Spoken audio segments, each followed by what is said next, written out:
Lucknow Hindu army कार्यालय पर दिनांक 6 दिसंबर 2023 को हिंदू आर्मी के चीफ श्री सुशील तिवारी जी का जन्म उत्सव मनाया गया।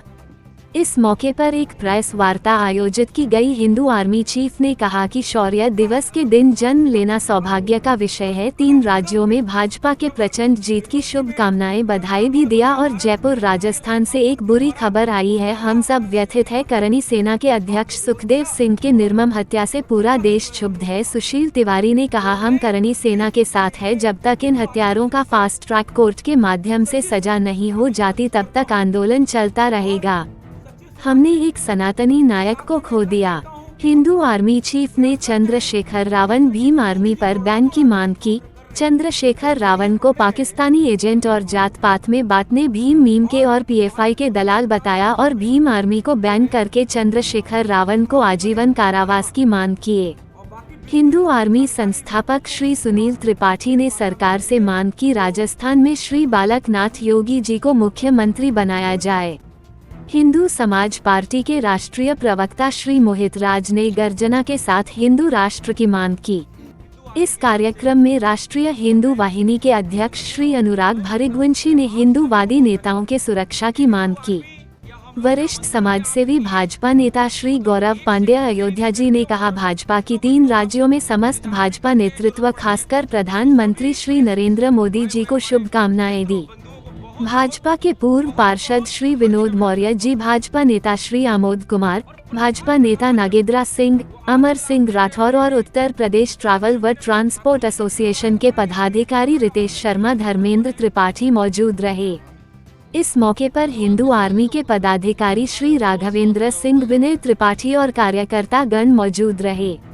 कैपिटल ऑफ यूपी से अमर कृष्ण। अम्बेडकर को बेच रही है, लेकिन देखा जाए तो वो जैसे सिमी पे प्रतिबंध लगा तो उसी तरीके से पीएफआई पे प्रतिबंध लगा। अब पीएफआई का ही दूसरा और सिमी का दूसरा रूप भीम आर्मी है। मैं आपके चैनल के माध्यम से अपने जन्म दिवस के अवसर पर और शौर्य दिवस के अवसर पर भीम आर्मी जैसे गद्दार संगठन, जो देशद्रोही संगठन पे बैन करने की मांग इस जन्मदिन के अवसर पर और शौर्य दिवस के अवसर पर करता हूं। इस बात को आप जरूर केंद्र सरकार तक पहुंचाएं। हम अपने तरीके से पहुंचा रहे हैं, आप चौथे स्तंभ में आप भी पहुंचाएं। भीम आर्मी चंद्रशेखर, जो अपने आप को रावण कहता है, उनके जो पिता हैं चंद्रशेखर रावण के पिता, ये सोच के रखे थे कि चंद्रशेखर आजाद तिवारी जैसा ये बलिदानी और देश का सिपाही बनेगा, लेकिन ये देश का गद्दार बन गया ये चंद्रशेखर रावण। और मैं ये समझता हूं कि इस पर बैन होना अति आवश्यक है, क्योंकि भीम आर्मी जैसे गद्दार संगठन हो। एक राजेंद्र अंबेडकर घूमता रहता है, वो अपने को अंबेडकर का पोता बताता है। इसी तरीके से राजेंद्र पाल गौतम, इसी तरीके से तमाम ये विधर्मी जो हैं भीम के नाम पे और भीम और मीम का जो रोटी सेक रहे हैं और देश में जो इस्लामीकरण या ईसाईकरण करने का काम कर रहे हैं, मैं समझता हूं ऐसे संगठनों पे ये देश के लिए पनौती है और इनको जल्द से जल्द बैन करना चाहिए, ये हम मांग करते हैं। बाकी सलेन जी जो है वो 2 शब्द कहेंगे, फिर उसके बाद में हम लोग अपना स्वागत और आप लोग का जलपान। तो आप सभी के न्यूज़ चैनल से जुड़े हुए समस्त दर्शकों को मैं जय हिंदू राष्ट्र अवश्य बोलूँ। अभी सबसे पहले तो मैं बधाई दूंगा हिंदू आर्मी के चीफ आदरणीय सुशील तिवारी जी को, जिनका आज जन्म दिवस, और जन्म दिवस के शुभ अवसर पर ही इतने बड़े कार्यक्रम का एक आयोजन किया गया, जो एक प्रेस कॉन्फ्रेंस के रूप में दिख रहा है। आज सबसे बड़ी शुभकामना तो ये है कि आज आपका जन्म दिवस भी है और आज ही के दिन को हम शौर्य दिवस के रूप में भी मनाते हैं। 6 तारीख शौर्य दिवस के रूप में मनाया जाता है।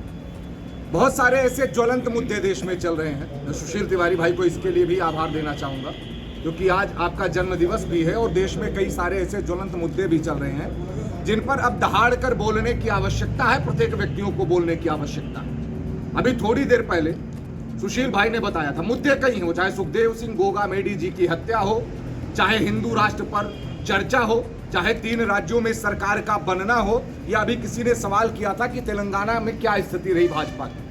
आप जिस मुद्दे पर पूछेंगे डट करके उस मुद्दे पर जवाब दिया जाएगा और मुखरता से प्रखरता से दिया जाएगा।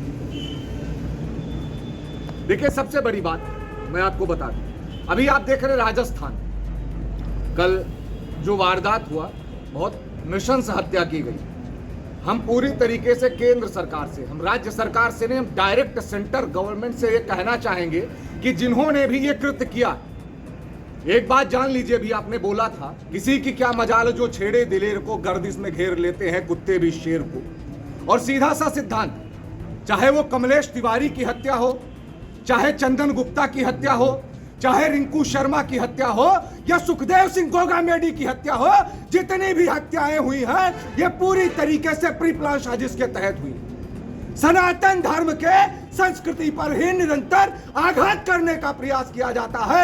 उसका सबसे बड़ा कारण, जो अभी व्यक्ति सनातन धर्म की पताका को फहराने का प्रयास करेगा वो मारा जाएगा, डंके की चोट पर मारा जाएगा। ये सिद्धांत हम आज इसलिए नहीं चिल्ला रहे कि हमें भय है, लेकिन आज हम इसलिए चिल्ला रहे हैं जो घटना कमलेश तिवारी के साथ में घटित हुई, जो घटना रिंकू शर्मा के साथ में घटित हुई, जो घटना चंदन गुप्ता के साथ में घटित हुई, जो घटना हर्षा हिंदू के साथ में घटित हुई और जो घटना सुखदेव सिंह गोगामेडी के साथ में घटित हुई, कल को किसी दूसरे हिंदू के साथ न घटित हो जाए। रडार पर तो ये भी है, रडार पर सुशील तिवारी जी भी हैं, रडार पर सुनील त्रिपाठी भी हैं, रडार पर मोहित राज है। डंके की चोट पर कहता, अगर एक जगह से नहीं, पाकिस्तान, बलूचिस्तान, कजाकिस्तान, उत्तरी कोरिया, सऊदी अरब, फ्रांस, रूस, जापान, चीन, ब्रिटेन, हर जगह से धमकियां मिल, अगर इसी को समय रहते भांप लिया गया होता तो शायद सुखदेव सिंह गोगामेडी जी आज हम लोगों के बीच में, ना जाने कितने ज्वलंत मुद्दों को उन्होंने उठाया।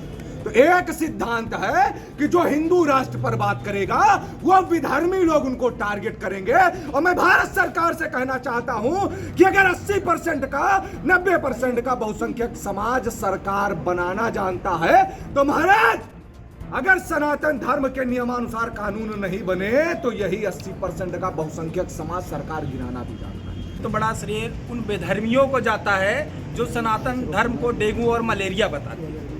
उन्होंने हम हिंदुओं को एक करने का बीड़ा उठा रखा है। उन्होंने अभी कुछ दिन पहले, अभी कल उन्होंने फिर से बोला है कि उत्तर प्रदेश राज्य या उत्तर भारत के जितने राज्य हैं वो गौमूत्र राज्य कहे जाते हैं। इसका कारण है वो ये चाहते हैं कि जो उत्तर भारत है वैसा ही दक्षिण भारत में भी हम परचम लहराए। आने वाले समय में, जैसे तेलंगाना की अभी बात की किसी ने कि वहाँ पर आपने क्या किया, तो वहाँ पर 1 सीट से हम 10 सीट पे पहुँचे। उसका कारण यही बेधर्मी रहे हैं। और अगर ये बेधर्मी इसी तरह से बयान देते रहे और बात करते रहे, खास करके हमारे धर्म पर, तो आने वाला समय ये 90% हिंदू एकजुट होकर भारतीय जनता पार्टी को वोट करने वाले हैं। और इनको, जैसे समाजवादी पार्टी जो उत्तर प्रदेश में खास करके अपना वोट बैंक रखती है, वो मध्य प्रदेश जाकर किसी भी सीट पर इतना वोट नहीं पाई कि वो नोटा के बराबर वोट पाई। उसका एक बहुत बड़ा कारण यही है कि ये लोग जो है सनातन धर्म पर अनर्गल टिप्पणियाँ करते हैं। इनके जो मंत्री, विधायक या जो भी हैं, ये इनसे इस तरह से ओछी टिप्पणी करा रहे हैं। तो इसलिए भारतीय जनता पार्टी को हिंदू आर्मी की तरफ से हम लोग हार्दिक बधाई व शुभकामनाएं देते हैं। और जितने हिंदू संगठन हैं वो भारतीय जनता पार्टी के लिए प्रत्यक्ष या अप्रत्यक्ष रूप से कार्य कर रहे हैं और करते रहेंगे, क्योंकि भारतीय जनता पार्टी ही एक ऐसी पार्टी है जो हिंदुत्व के लिए और हिंदू संगठनों के लिए सही पार्टी। दूसरी बात है, अभी एक करणी सेना के राष्ट्रीय अध्यक्ष श्री गेगा सुखदेव जी का जो ये मर्डर हुआ है, ये कहीं ना कहीं हम हिंदुओं में कुछ जो जयचंद बैठे हुए हैं उनका एक बहुत बड़ा कारण है, जो भेष बदल कर आते हैं और हमारे या हमारे भाइयों का गला काट के निकल जाते हैं और हम 2 दिन चिल्लाते हैं, तीसरे दिन शांत हो जाते हैं। उसका एक बहुत बड़ा कारण सिर्फ यही इतना है कि हम आज कार्य कर रहे हैं किसके लिए, 90 करोड़ 100 करोड़ हिंदुओं के लिए। लेकिन वो 90 करोड़ 100 करोड़ हिंदुओं में से 40 से 50 करोड़ लोग हमको सिर्फ और सिर्फ इंटरटेनमेंट की नज़र से देखते हैं। वो ये देखते हैं कि ये बंदा तो हमारे लिए लड़ रहा है, ये नहीं लड़ेगा, कोई दूसरा लड़ेगा, कोई तीसरा लड़ेगा। वो हमारे साथ में नहीं खड़े हो रहे। हम उनसे कहते हैं कि तुम बोल नहीं सकते, कोई बात नहीं, तुम सुन सकते हो ना, हमारे साथ खड़े हो जाओ, तुम्हें बोलने की आवश्यकता नहीं पड़ेगी, हम तुम्हारे लिए लड़ने मरने को तैयार हैं, लेकिन आपका केवल हमें साथ चाहिए। हिंदू आर्मी का गठन 2019 में हुआ था, तब से हिंदू आर्मी लगातार हिंदुओं के उत्थान के लिए, हिंदुत्व के लिए, मंदिर के पुनर्निर्माण के लिए, गौ रक्षा के लिए और हिंदू राष्ट्र के लिए कार्य कर रही है। इस क्रम में बहुत सारे कार्य हम लोगों ने किए हैं। जैसे PFI बैन हुई, सबसे पहली मांग उठाने वाली संगठन जो थी हिंदू आर्मी थी। तो इन सब मुद्दों के साथ में हम पुनः जो है हिंदू आर्मी राष्ट्रीय अध्यक्ष श्री सुशील तिवारी को हिंदू आर्मी तथा 90 करोड़ हिंदुओं की तरफ से हार्दिक बधाई व शुभकामनाएं देते हैं। धन्यवाद। जय श्री राम, जय बजरंगबली।